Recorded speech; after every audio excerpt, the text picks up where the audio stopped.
Meaning of interferon. Interferon. Interferon.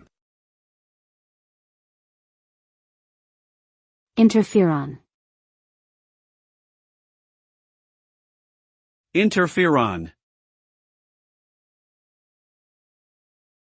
Interferon is a type of protein that is produced by the body in response to viral infections, as well as other pathogens and tumor cells.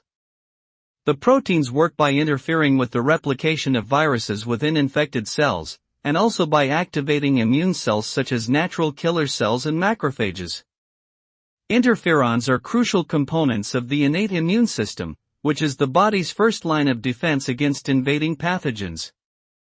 There are several different types of interferons, including alpha, beta, and gamma interferon, which have slightly different functions and are produced by different cell types within the body.